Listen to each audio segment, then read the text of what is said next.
সুধী দর্শক, এই মুহূর্তে আপনাদের যে প্রতিবেদনটি শোনাবো তা পুরোটা শুনলেই আপনাদের রক্ত হিম হয়ে যেতে পারে। বন্ধুত্বের বার্তা নয়, বরং প্রতিবেশী দেশের প্রথম সারির গণমাধ্যমে প্রকাশিত হয়েছে এক নীল নকশা, যেখানে স্পষ্ট ভাষায় বলা হয়েছে সামরিক আগ্রাসন, অর্থনৈতিক অবরোধ এবং ভয়াবহ পানি অস্ত্রের মাধ্যমে বাংলাদেশকে শায়েস্তা করার কথা। প্রশ্ন একটাই, বাংলাদেশ কি সত্যি পরবর্তী ইউক্রেন হওয়ার ঝুঁকিতে? ঘটনার উৎপত্তি হয় বাংলাদেশের আত্মরক্ষার প্রস্তুতি নিয়ে। সম্প্রতি বাংলাদেশ সরকার তার প্রতিরক্ষা সক্ষমতা বাড়াতে তুরস্ক থেকে মিসাইল এবং ড্রোনের মতো আধুনিক যুদ্ধ সরঞ্জাম কেনার প্রক্রিয়া শুরু করেছে।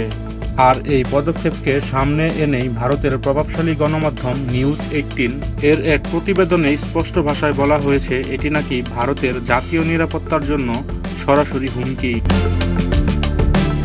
একটি স্বাধীন ও সার্বভৌম দেশ হিসেবে বাংলাদেশের নিজস্ব প্রতিরক্ষা নীতি নির্ধারণ করার অধিকার নেই, এই বার্তাই যেন দিতে চেয়েছে প্রতিবেদনটি এখানেই থেমে থাকেনি। এরপর যা বলা হয়েছে তা যে কোনো স্বাধীন সার্বভৌম দেশের প্রতি চরম ধৃষ্টতা। আগ্রাসী ভাষায় বাংলাদেশকে একটি কাঁটা হিসেবে উল্লেখ করে সেই কাঁটাকে উপড়ে ফেলার প্ররোচনা দেওয়া হয়েছে প্রতিবেদনটিতে। বলা হয়েছে বাংলাদেশ যদি তুরস্কের সাথে প্রতিরক্ষা চুক্তি সম্পন্ন করে ফেলে তবে এটি পরবর্তী ইউক্রেন বা পাকিস্তানে পরিণত হবে। আর এই ভয়ানক পরিকল্পনা বাস্তবায়নে তারা সরাসরি সামরিক আগ্রাসনের হুমকি দিয়েছে। তাদের বক্তব্য অত্যন্ত স্পষ্ট, এই যে আক্রমণটি এখনই করতে হবে। কেন? যাতে বাংলাদেশ তুরস্কের কাছ থেকে মিসাইল এবং ড্রোন হাতে পাওয়ার কোনো সুযোগই না পায়। এর অর্থ হলো একটি দেশকে নিরস্ত্র এবং দুর্বল পেয়ে তার উপর ঝাঁপিয়ে পড়ার জন্য প্রকাশ্যে উস্কানি দেওয়া। এটি কোনো বিচ্ছিন্ন ঘটনা নয়, এটি বাংলাদেশের অস্তিত্বকে মুছে ফেলার এক নির্লজ্জ আহ্বান। সামরিক আগ্রাসনের আগে তারা ধাপে ধাপে বাংলাদেশের উপর চাপ সৃষ্টি করার কৌশলও প্রকাশ করেছে। প্রথমত, কিউবার মিসাইল সংকটের উদাহরণ টেনে বাংলাদেশকে চারিদিক থেকে ঘিরে ফেলার কথা বলা হয়েছে। এর ফলে বাংলাদেশের প্রধান দুটি সমুদ্র বন্দর চট্টগ্রাম এবং মংলা সমুদ্র বন্দর বন্ধ করে দেওয়া হবে। আকাশ সীমানায় কোনো আন্তর্জাতিক ফ্লাইট উঠানামা করতে পারবে না এবং স্থলপথে সকল বাণিজ্য কার্যক্রম বন্ধ করে দেওয়া হবে। কিন্তু আগ্রাসনের সবথেকে ভয়ঙ্কর দিকটি হলো প্রকৃতির সবথেকে গুরুত্বপূর্ণ উপাদানকে অস্ত্র হিসেবে ব্যবহার করে হুমকি দেওয়া। নিউজ 18 এর প্রতিবেদনে স্পষ্ট ভাষায় বলা হয়েছে ব্রহ্মপুত্র নদের পানি প্রবাহকে নিয়ন্ত্রণ করে বাংলাদেশকে পুরো পানিশূন্য করে ফেলা যেতে পারে। আন্তর্জাতিক আইনকে বৃদ্ধাঙ্গুলি দেখিয়ে অভিন্ন নদীর পানি প্রবাহকে অস্ত্র হিসেবে ব্যবহার করার হুমকি দিয়েছে। মূলত বাংলাদেশের কোটি কোটি মানুষকে দুর্ভিক্ষের দিকে ঠেলে দেওয়ার এক নীল নকশা। এটি কেবল কোনো একটি দেশের বিরুদ্ধে আগ্রাসন নয়, এটি মানবতার বিরুদ্ধে এক জঘন্য অপরাধ। প্রতিবেদনটির ধৃষ্টতাপূর্ণ অংশ হল আমাদের মহান মুক্তিযুদ্ধ ও ইতিহাস নিয়ে মন্তব্য।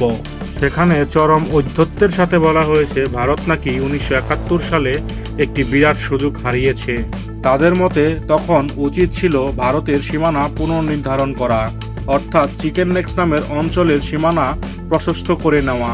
অর্থাৎ লক্ষ লক্ষ শহীদের রক্ত আর মা বোনের সংগ্রামের বিনিময়ে অর্জিত স্বাধীনতাকে তারা দেখছে নিজেদের ভূ রাজনৈতিক স্বার্থ হাসিলের এক ব্যর্থ সুযোগ হিসেবে। কিন্তু সবথেকে ব্যর্থ এবং মূল মানসিকতার অংশ ফুটে উঠেছে অন্য একটি জায়গায়। প্রতিবেদনটিতে একটি অংশে বলা হয়েছে এখন সাহসী হওয়ার সময় এবং আমেরিকা কিউবার সঙ্গে যা করেছিল সেটি করার সময়। একে চিরস্থায়ী বন্ধুতে পরিণত করুন। নিজেদের মালিকানাধীন এবং নিয়ন্ত্রিত অঞ্চলে খেলার নিয়মকানুন শিখিয়ে দেওয়ার মাধ্যমে। এই খেলার মাঠ শব্দটি বলে দেয় তাদের আসল উদ্দেশ্য। এই পুরো অঞ্চলটি তাদের ব্যক্তিগত সম্পত্তি। এই পুরো অঞ্চলটির রাজনীতি, পররাষ্ট্রনীতি সবকিছুই নির্ধারণ করে দিবে তারা। যদি নিয়ম ভাঙার মতো কেউ দুঃসাহসিকতা দেখায় তবে কিউবার মতো শায়েস্তা করে চিরস্থায়ী বন্ধুতে পরিণত করবে তারা। এই বন্ধুত্ব যে আসলে এই দাসত্বের নামান্তর তা বুঝতে অসুবিধা হওয়ার কথা নয় কারণ। যেই দেশের সাথে বাংলাদেশ সবসময় বন্ধুত্বের সম্পর্ক বজায় রাখতে চেয়েছে সেই দেশের প্রথম সারির গণমাধ্যম থেকে যখন এরকম হুমকি আসে তখন তা হালকাভাবে নেওয়ার কোনো সুযোগ নেই। এটি সরাসরি বাংলাদেশের অস্তিত্বের উপর এক বিরাট চ্যালেঞ্জ। এই পরিস্থিতিতে দেশের সার্বভৌমত্ব এবং প্রতিরক্ষা পরিস্থিতি যখন নগ্ন হুমকিতে, তখন আমাদের দেশের সকল রাজনৈতিক দল, সুশীল সমাজ এবং সকল জনগণের ঐক্যবদ্ধ হওয়ার কোনো বিকল্প নেই। সকল মতপার্থক্য ভুলে গিয়ে দেশের সার্বভৌমত্ব রক্ষায় দেশের প্রতিটি জনগণকে এক কাতারে দাঁড়াতে হবে। আজকের এই প্রতিবেদন একটি সুনিশ্চিত উস্কানি, যা দুটি দেশের মধ্যে স্থায়ী অবিশ্বাস এবং শত্রুতা তৈরি করার জন্য যথেষ্ট। আমরা আশা করি বন্ধুত্বের আবরণে এই আগ্রাসী মনোভাবের স্পষ্ট জবাব দেবে সরকার।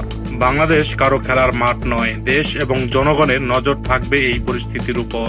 সুধী দর্শক, ভারতের এই আগ্রাসী প্রতিবেদনের জবাব বাংলাদেশ সরকার কিভাবে দিবে, অবশ্যই একটি সম্ভাব্য উপায় কমেন্ট বক্সে লিখে যাবেন।